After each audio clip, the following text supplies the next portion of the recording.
Hello everyone and welcome to a sensational Nimzo-Indian clash from round 10 of this year's FIDE World Rapid Championship. It is Vladimir Fedoseev versus Magnus Carlsen, and both of them are undefeated going into round 10. It's a really wonderful game. You guys will enjoy it. Let's check it out. So Vladimir has the white pieces and he opens with d4. We have knight to f6, c4, e6, knight to c3, and as advertised, the Nimzo-Indian defense. Bishop to b4 by Magnus, and the knight to f3, the three knights of the Nimzo, which is usually made by either c5 or b6 or maybe sometimes castles, but Magnus goes for the immediate trade. Bishop captures on c3. It is like the fifth most popular continuation and not a popular one amongst top grandmasters. So let's see what Magnus has in mind here. B captures and just pawn to d6, keeping it very cool. And I remember some time ago, I was, checking out some of the cool ways to maybe treat the Nimzo-Indian, and I found the game that Magnus played against Rajabov in the candidates, and he played also this very slow line with d6, c6, knight to d7, and then later on he advanced the pawn to e5. So, sometimes from time to time he pulls out a weird maneuver in the Nimzo. And okay, queen to c2. Fedoseev continues with a principled idea, controls the center, prepares pawn to e4, queen to e7, and now there are a couple of moves that haven't played here, but Vladimir plays pawn to a4, and it is now as of move 7 that we have a completely new game. And what's interesting about a4 is that it can come to a5, and it definitely should, which is sort of the story of this game. The story of this game is a5 not being played. So okay, Magnus strikes in the center with c5, we have pawn to e4, and now even pawn to e5, as we've mentioned in that game against Rajabov. Pawn to d5, and now knight b to d7. And here we have pawn to h4. Again, a5 should really be played here. So pawn to h4, Magnus goes h6, and now bishop to e2. Every move Fedoseev plays here, a5 should be played. King to d8 by Magnus. Even now that Magnus decided not to castle, but to hide his king on the queen side, a5 should be played. But here we have knight to d2, and now Magnus plays king to c7. And again, now a5 should be played. But Vladimir goes knight to f1. He doesn't trust Magnus enough to, or maybe he trusts Magnus too much not to execute a5. g6, g4, attacking on the king side with Magnus's king on the queen side, and now Magnus plays pawn to a5. And now the idea is that you will not be able to attack that black king, and you'll see how cool of a position it is. h5, Magnus captures on h5, we have g captures, and now knight to b6. And the knight will be nicely attacking the a4 and c4 pawns, and the only one defending them will most likely be the bishop on e2. So if Magnus can get rid of the light square bishop, should go a long way. Knight to g3, we have bishop to d7, now also putting pressure on the a4 pawn, and now look at this. The queen is stuck guarding the a4 pawn.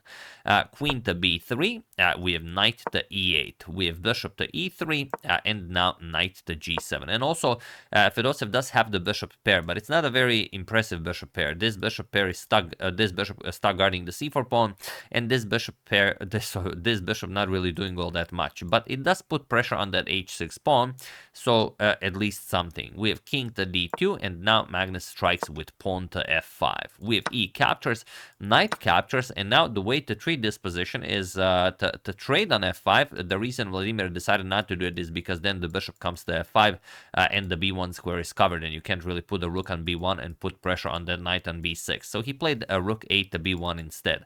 But yeah, probably you should capture, and after captures just play on the g file. But he tried rook 8 to b1, sort of left the a4 pawn defenseless, as now the knight is hanging, and if you move the knight, the b7 pawn will be hanging. But now Magnus plays rook to a6, and now he shows that rook 8 to b1 is just a really bad idea. Now, what can Vladimir play? Well, if he does nothing, knight captures on e3 will come, or even knight captures on g3 if the knight remains there, and the bishop will claim this diagonal. So he trades, we have bishop captures, and now rook to b2. Okay, he still does have pressure along the b file, but now queen g7. Magnus gains control of the open g file, and will now try to improve his position as much as possible. Queen to d1, and now rook to g8, not allowing any bishop to g4 ideas or rook to g1 ideas.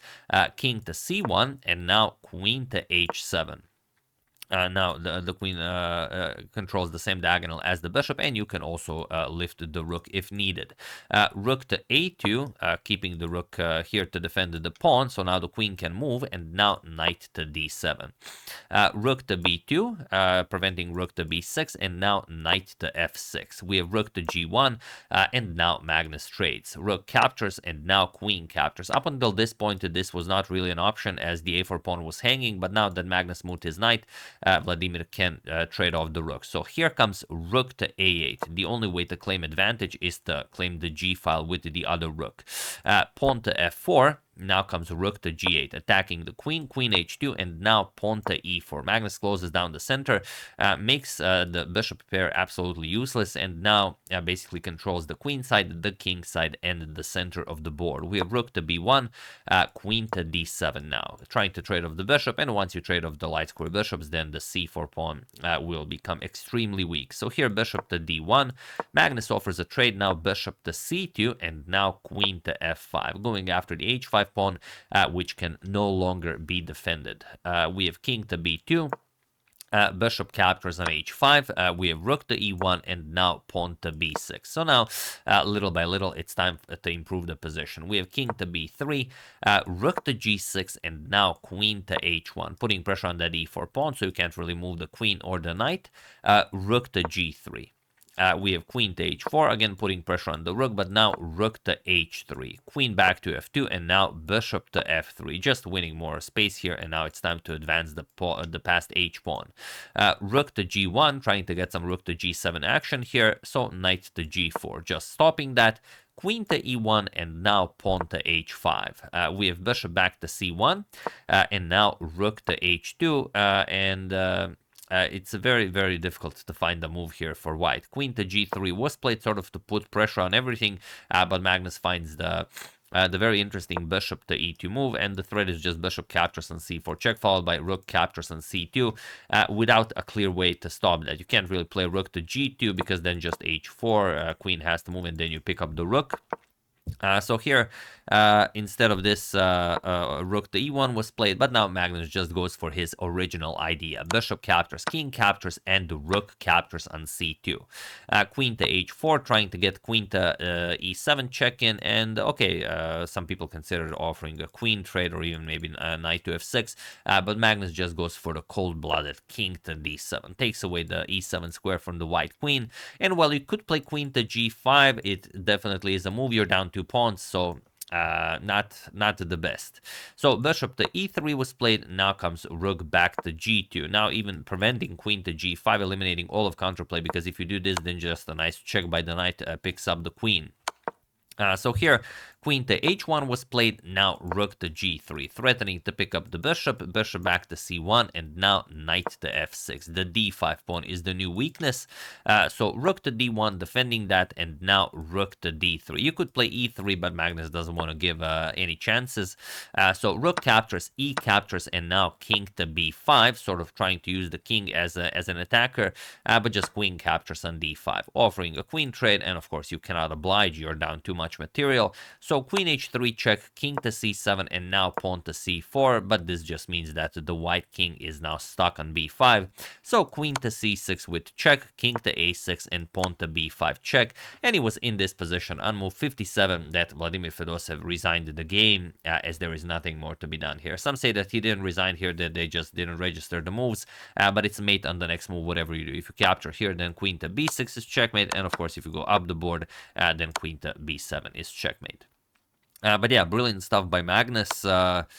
Just complete dominance here with the black pieces in this weird line of the early bishop captures on c3 in the Nimzo-Indian, which I'm guessing will gain its popularity, especially in online bullet and blitz games. I mean, if it can be used to take down Vladimir Fedoseev in a World Rapid Championship, then it's good enough for the rest of us.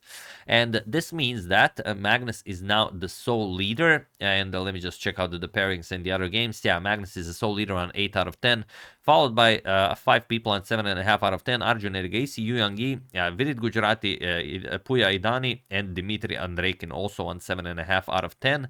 And the pairings for round 11, Magnus will face Puya Idani from Iran. Will be a really awesome matchup. Then we will have Andrei Kinyuangi. Arjun will face Virit. So Virit is the one standing in between Arjun and his spot in the candidates tournament. Maxim Vashelagrar will face Keimer. Abdusatra will face Shevchenko. Nihal Sarin will face Fedoseev. Danil Dubov, Giga Kuparadze. Volodar Murzin will face Alexander Grishuk. Yanni Pomnishi will face Vakidov. Cheparino will face Arunyan. Caruana will face Petrosian.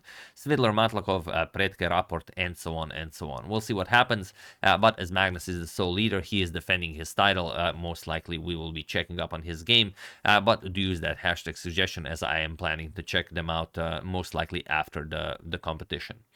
So yeah, that's the game. Hope you guys enjoyed it. Brilliant stuff by Magnus. A true masterclass in the almost never played Bishop captures on c3 line of that Nimzo-Indian. I would like to thank Isaac Davis, Martin Georg Paparik, Carlos Rudy, Robert Fernsworth, and Timothy Rosen for your contribution to my channel. Thank you a lot. I really appreciate it.